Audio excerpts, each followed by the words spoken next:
एक देश था जो दो मानसून हिस्सों में बटा हुआ था, क्योंकि उस देश में एक तरफ कड़ाकेदार ठंड पड़ती थी और वर्ष भर भारी बर्फबारी होती थी।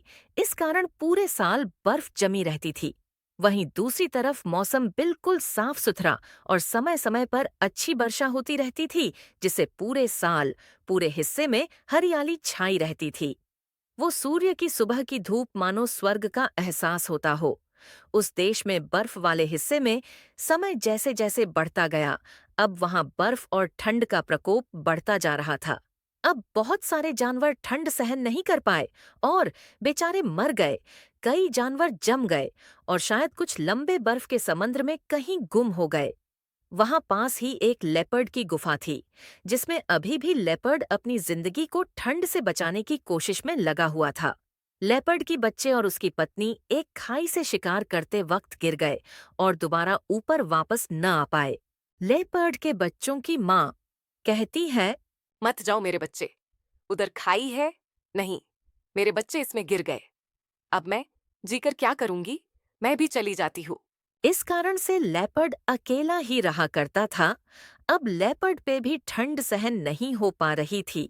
जैसे जैसे ठंड बढ़ती जा रही थी, लेपर्ड कहता ऐसे तो है, इस ठंड में और बर्फबारी में तो मैं मर जाऊंगा। मुझे यह से कहीं दूसरी जगह जाकर अपनी जान बचानी होगी।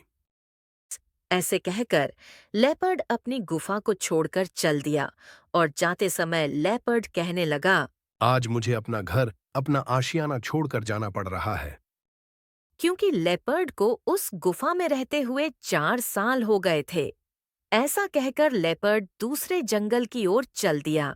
जैसे ही लेपर्ड बर्फ वाले मानसून से हरियाली वाले मानसून में प्रवेश करता है, वैसे ही उसकी मुलाकात टुल्लू तांत्रिक से होती है। अरे, ये जीव तो इस जंगल का नहीं लगता।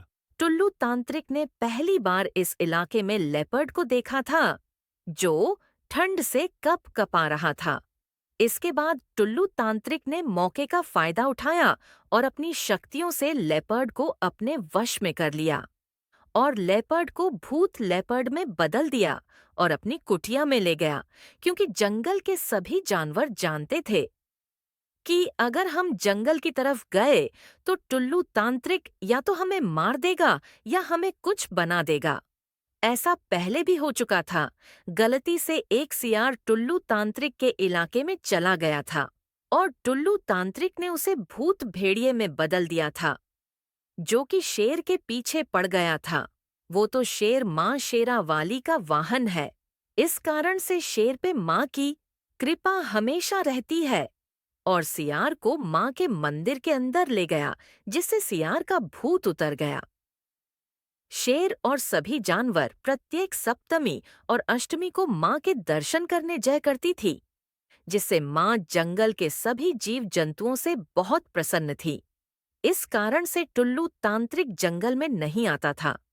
टुल्लू तांत्रिक कहता है, अगर मैं जंगल में गया, तो शेर मुझे खा जाएगा, क्योंकि मेरी शक्तियां शेर पे काम नहीं करती पहले है। की ये कहानी थी, जिससे शेर और जंगल सभी जानवर से टुल्लू तांत्रिक बदला लेने की सोच रहे थे। इस कारण से लेपर्ड को टुल्लू तांत्रिक ने देखा और पुराना बदला लेने का प्लान बनाया और मौके के रूप में लेपर्ड आया। इसके बाद लेपर्ड को टुल्लू तांत्रिक अपनी कुटिया में ले जाता है। अब जैसे ही रात होती, टुल्लू तांत्रिक अपनी ओर अधिक भूतिया शक्तियों को आह्वान करता है। फिर अपने भूतों को बुलाता है। यह लेपर्ड बेहोशी की अवस्था में लेटा हुआ है। टुल्लू तांत्रिक भूतों को प्रवेश करता है और कहता है, जाओ, मेरे भूतों लेपर्ड के शरीर में जाकर इसकी शक्तियों को बढ़ाओ, जिससे जंगल और उसके जानवरों से अपना बदला पूरा कर सकूं। अब लेपर्ड का शरीर बहुत खतरनाक और लेपर्ड की आंखें लाल, और अब लेपर्ड खून की तलाश में है। लेपर्ड के अंदर बदले की भावना ने जन्म ले लिए था। सुबह हो जाती है। अब लेपर्ड खाने की तलाश में जंगल की तरफ चल देता है। फिर लेपर्ड जंगल के बिल्कुल किनारे पे एक नदी थी, वहां बैठ जाता है और सोचता है, जैसे ही कोई जानवर पानी पीने आएगा, मैं उसे तुरंत अपना शिकार बना लूंगा। और नदी में से पानी पीकर अपनी वह भूख शांत कर लूंगा। और फिर होता भी ऐसे ही है। जैसे ही रात होती है, एक हिरन पानी पीने आता है। लेपर्ड घात लगाकर बैठा था। लेपर्ड ने हिरन को मार दिया और खा गया, और वहां से थोड़ी दूर जाकर आराम करने लगा। अब रात हो जाती है। ये अमावस्या की रात थी। एक बंदर पानी पीने आया। बंदर कहता है। ऐसा शीतल पानी पूरी जिंदगी भर मिलता रहे बस। भोलू बंदर को क्या पता था कि ये रात उसकी जिंदगी की आखिरी रात होगी। अब लेपर्ड बंदर सामने आकर खड़ा हो गया। बंदर डर गया, बेहोश हो जाता है, और भोलू बंदर को लेपर्ड खा जाता है। जैसे ही सुबह होती है, लेपर्ड कहता है, अब घर चलते हैं, बहुत खाना खा लिया। इसके बाद लेपर्ड टुल्लू तांत्रिक के पास आ जाता है। अब तांत्रिक लेपर्ड से पूछता है। आज क्या किया जंगल में? और कोई जानवर नहीं लाया? लेपर्ड कहता है, महाराज, मुझे भूख लग रही थी, इसलिए मैं वहीं खा गया। अरे मूर्ख, मैंने तुझे यहाँ लाने के लिए कहा था जानवरों को। महाराज, कल ले आऊंगा। अगली रात लेपर्ड फिर से जंगल में जाता है। लेपर्ड अकेले जंगल में कहता अरे है। कहाँ मर गए सब? किसी एक को तो मैं अपने साथ ले जाऊंगा। ऐसा कहता हुए कुकू चिड़ियां सुन लेती है। इसके बाद सुबह होती है। कुकू चिड़ियां उड़कर शेर राजा के पास जाती है और शेर राजा को सारी बातें बताती है कि वो कह रहा था, मैं सारे जानवरों को खा जाऊंगा। शेर राजा सोच में पड़ जाता है। फिर शेर राजा ने कहा, आज रात हम सब मिलकर उस अजनबी जानवर को देखेंगे। शेर राजा कहता है, सभी सतर्क रहे और कोई भी डरे न, मैं तुम्हारे साथ हूँ, क्योंकि ये हमारे जंगल का मामला है। हमें डटकर सामना करना होगा। यहाँ लेपर्ड के अंदर तांत्रिक पूरी शक्तियां भरता है। जैसे ही रात होती है और यहाँ सब छिपकर भूत लेपर्ड का इंतजार कर रहा था। इसके बाद लेपर्ड आता है और पूरे जंगल में भ्रमण करता और अपने असली रूप में आ जाता है। फिर अंत में उसी नदी के किनारे आकर भूत लेपर्ड बैठ जाता है। इसके बाद थोड़ी देर बाद हिरन को प्यास लगती है और बेबी हिरन अपनी माँ का हाथ छोड़कर नदी में पानी पीने लगता है। जैसे ही भूत बना लेपर्ड ये देखता है, हिरन पे तुरंत हमला करता है। ये सब होते हुए जंगल के सभी जीव और शेर राजा देखते, लेकिन कुछ भी कर पाए, क्योंकि दुश्मन की शक्ति हमसे ज्यादा है, जिस कारण से कोई भी आगे नहीं आ सका। क्योंकि शेर राजा ये जानता था कि ये जानवर इस जंगल का नहीं है, किसी ने इसे भूत बनाया है, हमें इसकी जड़ तक जाना होगा।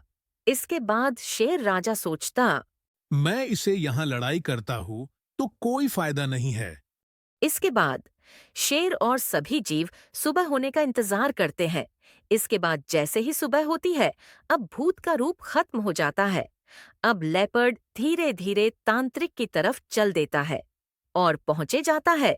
पीछे पीछे शेर राजा और अन्य जानवर भी गुप्त रूप से चलते हैं। शेर राजा कमरे के अंदर की बातें सुनता है। तांत्रिक लेपर्ड से पूछता है। कुटिया के अंदर लेपर्ड से तांत्रिक पूछता है, आज किसको लाया है? अपने साथ और कितने जानवरों को मार दिया? नहीं महाराज, मैंने तो एक हिरन खाया। और जंगल बिल्कुल सुनसान पड़ा है, वहां कोई भी जानवर नहीं है। आप तो बेमतलब ही डरते हो। वहां कोई शेर नहीं है। आप वहां कल सुबह ही जाकर रह सकते हो, और कोई छोटे मोटा जानवर होगा तो अपन दोनों मिलकर उसे मार देंगे। आप अपनी शक्तियों को बढ़ाओ, जिससे इस जंगल और इस धरती पे आप राज कर सको। ये सब सुनकर तांत्रिक खुश हो जाता है और लंबे पैर पसार कर सोचता है और कहता क्या है, ये सच है हो सकता? आज रात को जाकर देखते हैं। वैसे भी मेरे साथ मेरा बनाए हुआ भूत लेपर्ड है। यहाँ जंगल में शेर राजा ने सियार और कालू कौवे को बुलाया और जंगल में अलर्ट करवा दिया कि सभी सतर्क और एकजुट हो जाए, रात को हमला होने वाला है। सभी जीव तैयार थे। इसके बाद अगली रात्रिकाल में तांत्रिक जंगल की और चल देता है। सभी तांत्रिक और भूत लेपर्ड का इंतजार कर रहे थे। साथ ही सभी जीव अपने सुरक्षित स्थान में जाकर छिप गए, सिवाय मोंटू भालू के अलावा। मोटू भालू मैं दूर कहीं अपने रिश्तेदारों से मिलने गया था, अब मोटू भालू और तांत्रिक और उसका चेला लेपर्ड आमने सामने मोटू भालू भूत लेपर्ड को देखकर डर गया। जैसे ही भूत लेपर्ड ने मोटू भालू को खाने के आगे बढ़ा, मोटू भालू कांप जाता है और जोर जोर से बचाओ शेर, राजा बचाओ, और मोटू भालू के ऊपर इतनी सी देर में तो हमला कर दिया और मोटू भालू जमीन पे गिर गया। तुरंत शेर राजा और अन्य जानवर सब आ गए और अब शेर राजा ने तांत्रिक को देखकर कहा, आज ये पुराना हिसाब कर ही देते हैं। इसके बाद जैसे ही तांत्रिक के ऊपर शेर राजा ने हमला किया, भूत लेपर्ड ने शेर राजा के एक जोर शक्तिशाली किक मारी, जिससे शेर राजा दूर जाकर गिरा। इसके बाद शेर राजा जमीन पे बेहोश हो गए। अब सभी जीव माँ शेरावाली से प्रार्थना कर रहे और कह रहे हैं, माँ शेरावाली अपने वाहन की रक्षा करो, माँ हम सब की रक्षा करो इस भूत लेपर्ड और तांत्रिक से। माँ शेरोवाली ने अपने भक्तों की प्रार्थना सुन ली और माँ प्रकट हो गई। इसके बाद माँ शेरावाली टुल्लू तांत्रिक से कहती है, हे मूर्ख, तूने मेरे वाहन पे अपनी गलत शक्तियों का प्रयोग करके मेरे वाहन को अधमरे की स्थिति में ला दिया। हे दुष्ट, अब तू मेरी भी शक्ति देख। और माँ ने अपनी शक्तियों से तांत्रिक को सफेद मूषक बना दिया। इसके बाद माँ ने भूत लेपर्ड से कहा, अब तुझे भी मैं एक कौवे में बदल देती हूँ। माँ लेपर्ड को कौवा बना दिया और इसके बाद माँ ने अपने प्रिय वाहन शेर राजा को अपनी शक्तियों से खड़ा कर दिया और साथ भी मोटू भालू को भी शक्ति से ताकतवर बना दिया और सभी जीव को माँ आशीर्वाद देकर माँ शेरावाली अंतर्ध्यान हो गई। इसके बाद अगली सप्तमी को सभी जीव, मूषक, कौवा और जंगल के सभी जीव माँ शेरावाली के दर्शन करने गए। माँ हमेशा अपने भक्तों की रक्षा करती है। सब मिलकर है सब्सक्राइब करे। जय माँ शेरावाली।